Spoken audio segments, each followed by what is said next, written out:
Good morning and welcome to the news update on Voice of the People TV. I am Promise A.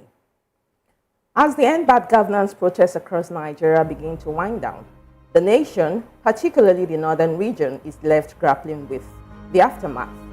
Demonstrations sparked by economic hardship and surging inflation began on August 1 and persisted despite President Bola Tinubu's call to end them. Security forces responded with force, allegedly shooting at protesters in several northern states, leading to significant casualties. At least 17 people were reportedly killed on the first day of the protest in Abuja, Kano, Niger, Borno, Kaduna, and Jigawa, with many others injured. The protests, which targeted the nation's worst cost of living crisis in decades and widespread corruption, saw violence in Suleja, Niger State, where 6 people reportedly died when protesters clashed with the police. The death of these protesters have raised concern about the excessive use of force by security agencies.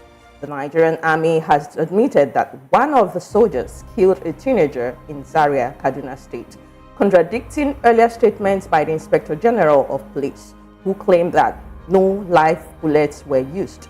Amnesty International has condemned the deadly actions, accusing security forces of killing at least 21 protesters during the week-long demonstration.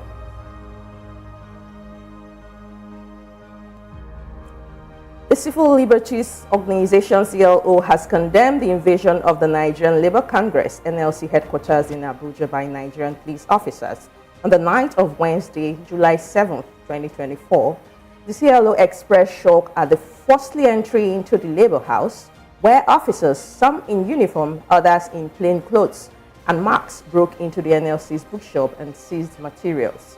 According to CLO's Executive Director, Comrade Ibuchukwu Ezike, the police claimed the seized items were used to incite protesters participating in the ongoing demonstration against End Bad Governance, which began on August 1, 2024.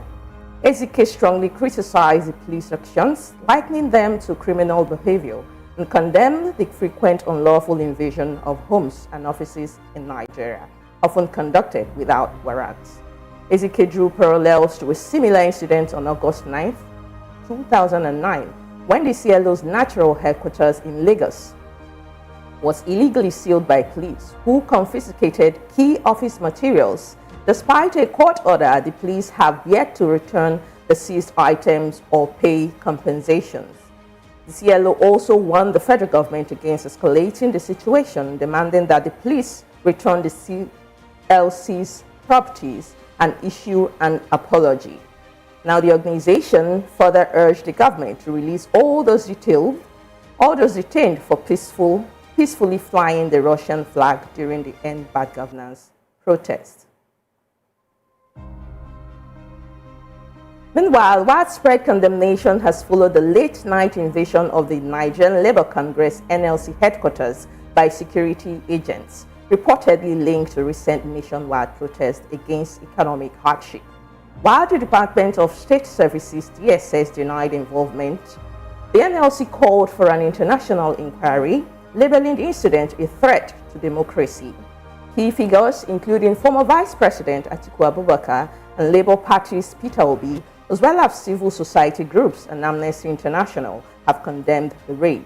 They warned that such actions undermine Nigeria's democratic space and reflect a troubling trend of repressing civil liberties.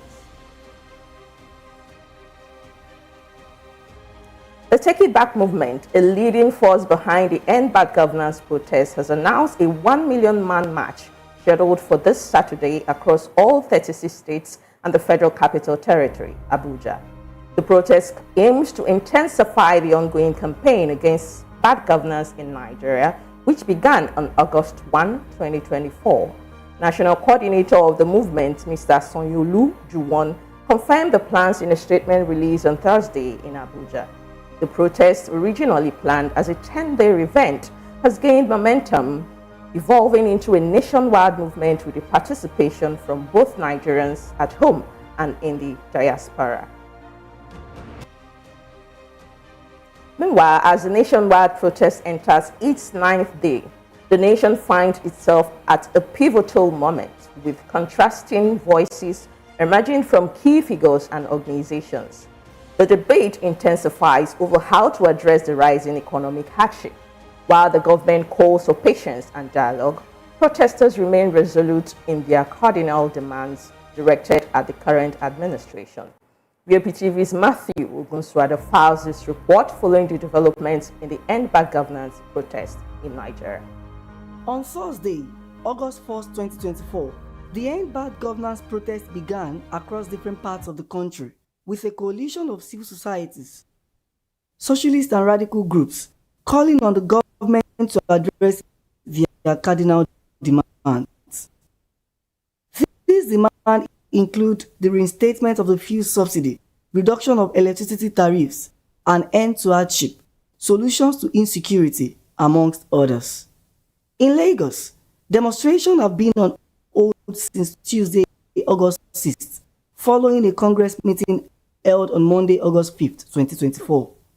Additionally, various activities have been scheduled to take place virtually and physically from Wednesday, August 7th to Friday, August 9th to honor those who have lost their lives during the nationwide demonstration. Recall that President Bola Tinubu, during a nationwide broadcast on August 4th, urged protesters to suspend their activities and create room for dialogue, affirming that the government is working to improve national infrastructure. I hereby enjoin protesters and the organizers to suspend any further protest and create room for dialogue, which I have always acceded to at the slightest opportunity. My administration is working very hard to improve and expand our national infrastructure and create more opportunities for our young people. However, these protesters remain resolute, stating that they will continue the demonstration until their cardinal demands are met. As Voice of the People TV, we are on the street to seek citizens' view on the nationwide protest. Before we embark on the protest, we had so many things at the back of our minds, and those things have not been actualized. So until government comes to our rescue, because everybody is angry, including myself here, I am angry. So since those things have not been actualized, I know that the outcome might be disastrous. So one of the things I love peace. But one thing maybe the government failed to maybe look into things they should have addressed. They should have addressed like hunger and increase of things. Economy, economy, I think is something that beats everyone, and nobody's happy the way things are going. The government should look into it and think of what they can do. Protest means where citizens are gathered to explain their mind, what they feel and what they see. So what we are trying to do in Lagos is a protest. We are begging government, like we are trying to plead for government to do something better, so that the betterment will reach each and every one of us. The protest is not even work. Government don't allow them to do it. You understand? That is what I see. I can't say you should continue. You two should continue the protest or the stuff. Government is not allowed them to claim the right thing we are fighting for. I don't support violence. Anything violence, problem in any country, in anywhere, lead to bad thing. So as it is, we need to exercise patience with government. As we've heard, opinions are mixed on the ongoing nationwide protest. Why some believe that it's necessary for change, others advocate that it should give room for a peaceful negotiation. Stay tuned with Voice of the People TV as we continue to follow these developments closely and provide further updates. Matthew Ogunswada, reporting for Voice of the People TV. While you're still watching the news update on Voice of the People TV, coming up, in response to the severe economic challenges facing the nation, North Central leaders urged Tinubu to halt foreign trips for government officials. These are more stories after this break. Stay tuned.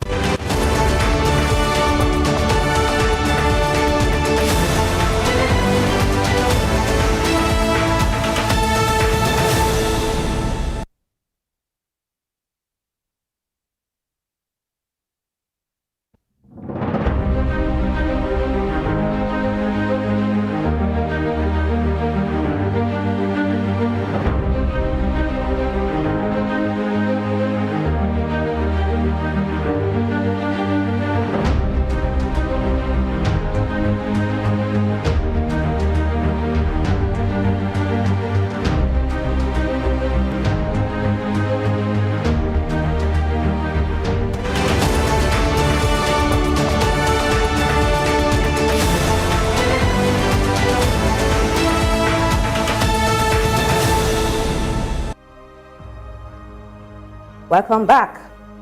In response to the severe economic challenges facing the nation, leaders from North Central revive the economy. They are calling for bold and decisive actions to ensure his success. Sule emphasized that government officials should undergo medical treatments within Nigeria, and foreign trips should be limited to essential engagements with only one representative. Additionally, they proposed suspending Extra Code allowances for a year to maximize savings and fund domestic projects.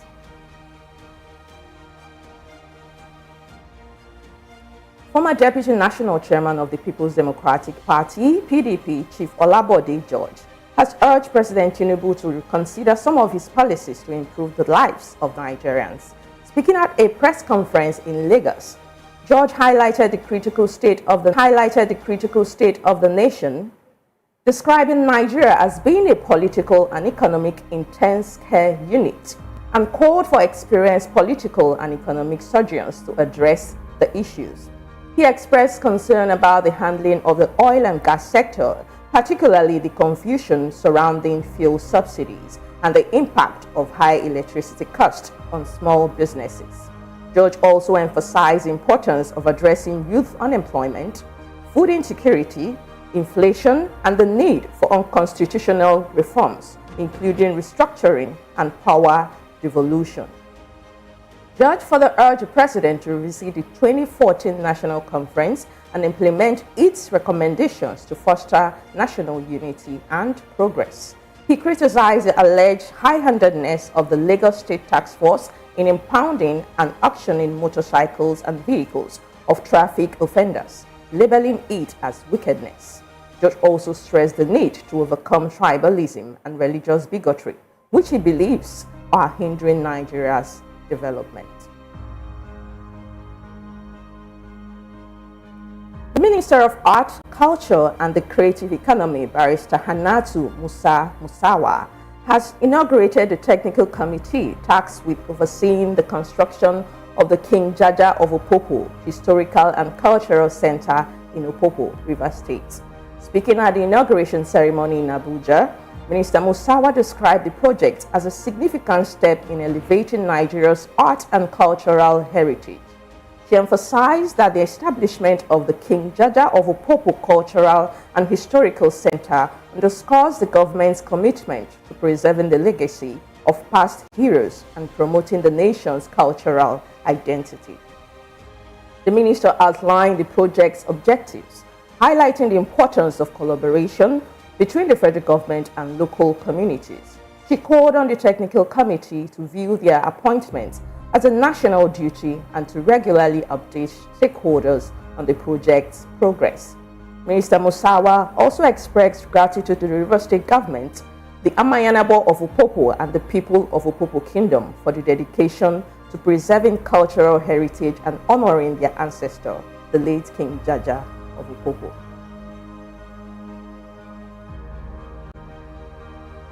Moving on, the Social Democratic Party, SDP, has criticized the All Progressive Congress, APC, and the Kogi State government for prematurely celebrating a supposed victory ahead of the Supreme Court judgment on November 2023 governorship election. The SDP's candidate, Moritala Ajaka, is challenging the election of Governor Usman Ododo, whose victory has already been upheld by both the tribunal and the appeal court. The SDP accused the APC and the Kogi State government of using social media on Tuesday, August 6, 2024, to announce an unconfirmed victory in the ongoing case. Isaiah Ijele, director of new media and spokesman for the Muri Sam Campaign Council, made a public appeal during a press conference in Abuja on Thursday.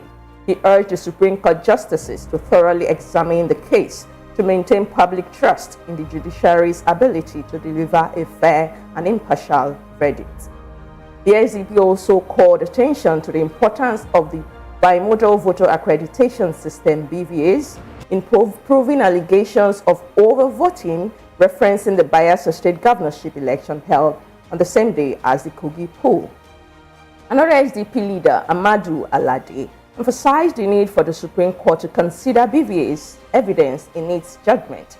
arguing that the technology was purchased with taxpayers' money to enhance electoral transparency. Alade also criticized the judicial system for relying on traditional methods such as witness testimony, which he believes leaves witnesses vulnerable to intimidation and threats. He stressed the importance of protecting witnesses and ensuring that their testimonies are not compromised in any way.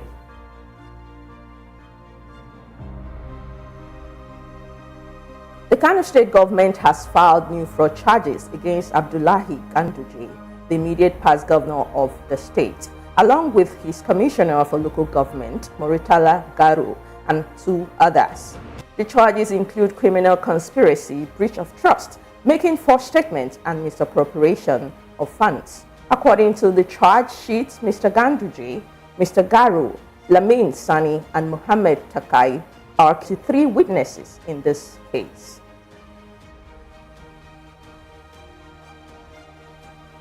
You're still watching the news update on Voice of the People TV. Coming up is business, sports, and entertainment after this break. Stay with us.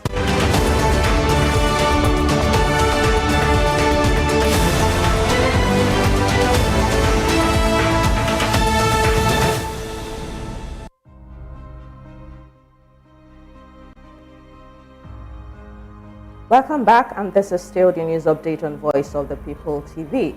And now to business stories. The federal government has withdrawn its plan to sell subsidized 50-kilogram bags of rice to public servants at a price of 40,000 naira. This decision was communicated through a circular issued by the Ministry of Special Duties and International Governmental Affairs. The circular, signed by the Permanent Secretary of the Ministry's Human Resources Management Department, directed relevant departments to inform staff that the previous instruction on the rice sale has been retracted, with further details to be communicated later. This initial plan, announced on August 1, was part of the government's effort to alleviate the impact of the current food crisis by offering subsidized rice to civil servants. However, the sudden reversal of this plan has raised questions, especially as no reason was provided for the withdrawal. Now, the plan had initially been seen as a significant step towards addressing the rising food inflation in Nigeria, which, according to the Nigerian Bureau of Statistics, (NBS), stood at 40.87% to the Central Bank of Nigeria, CBN. This growth has been attributed to research in capital importation, which hit $6 billion in June 2024, and a record influx of diaspora remittances through formal channels. Now, the CBN's latest policy measures have been instrumental in boosting market confidence and enhancing the liquidity of FX market. The CBN has also reported selling $876.26 billion at 1,495 naira per dollar for 26 banks through its latest retail Dutch auctions system, RDAS, aiming to reduce demand pressure in the FX markets and support recovery.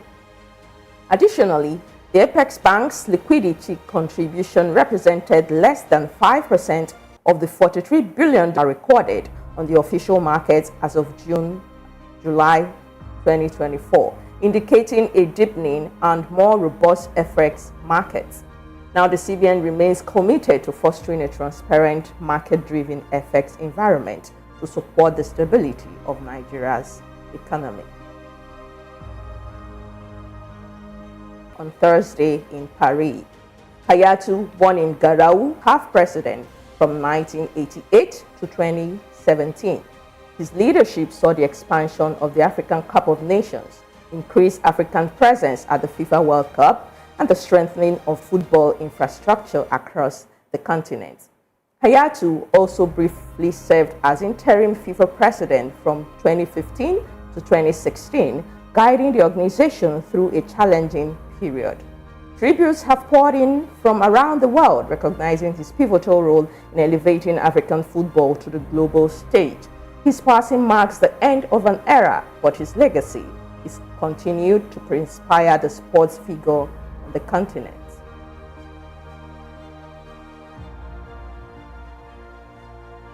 Still in sports, Nigeria's Odunayo Adekuroye was narrowly defeated 8-10 by China's Hong Kezin in the women's freestyle 57 kg wrestling quarterfinal at the 2024 Olympic Games. Despite taking an early lead, Adekuroye was outmaneuvered in the second period, allowing Hong to advance to the semi-finals. Adekuroye, who earlier secured a victory over Algerian's Chiama Al-Sisi, now hopes to compete for a bronze medal if Hong reaches the final, which would qualify her for the retrieve round.